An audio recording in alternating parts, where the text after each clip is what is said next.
The conference room door slid shut. Soundless. Final. I watched the green "Access Denied" light blink once, then die. My name, neatly printed on the laminated badge, meant nothing now. It was 8 a.m. The $50 million deal, the one I had built for 7 months, was set to close at 9 a.m. in that room. Behind the tinted glass, Ethan, the CEO's son and my supposed co-lead, was rearranging my presentation slides, deleting my name from the title page. He paused, looked directly at my reflection in the glass, and gave a slow, deliberate smile. The pure, unadulterated sneer of inherited power. His voice, muffled but distinct through the thick glass, carried the final cut. Let's see how she handles it. I didn't flinch, didn't bang on the door. My hands remained loose at my sides. A physical reaction would be hot.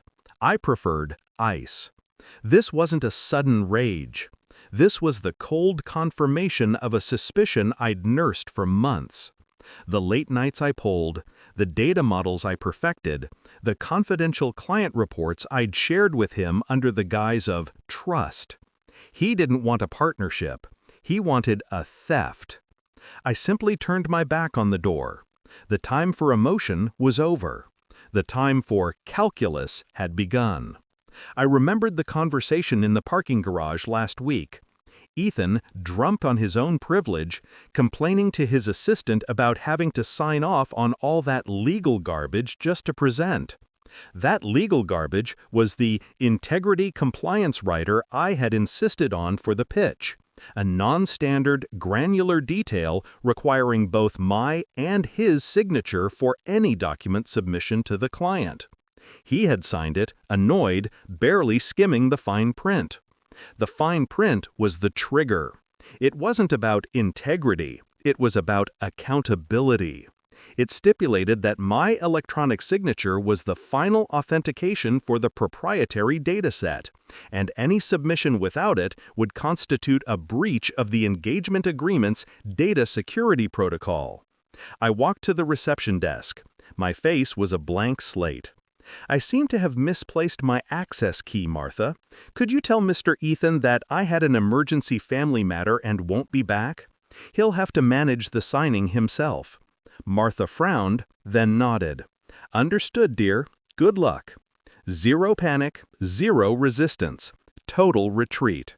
That's how a predator ensures the prey doesn't smell the trap. I was in my car, parked 2 blocks away, 10 minutes later. The clock hit 8:58 a.m. 2 minutes until signing. I pressed send on the encrypted tablet resting on my passenger seat. It was a single, clean email addressed to the client's head of legal, CCing the external audit firm I'd been secretly vetting for 6 months.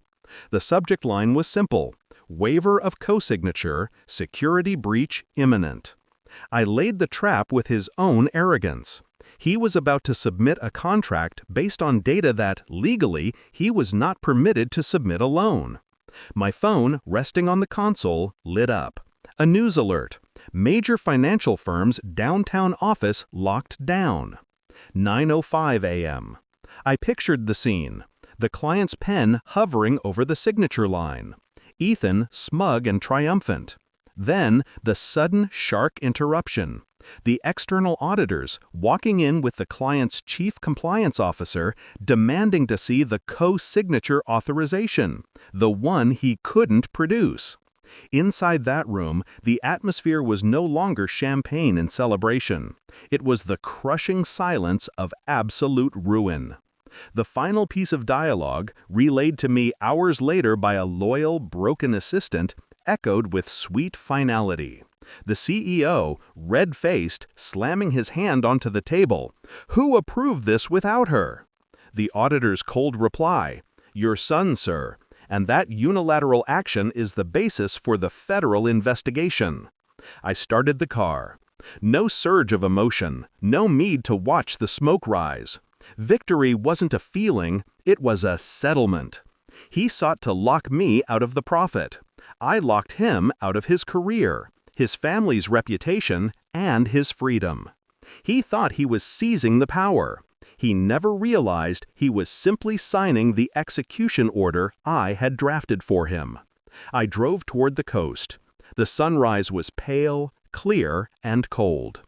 My name was scrubbed from the history, his permanently stained. It was never about the pitch. It was about the kill.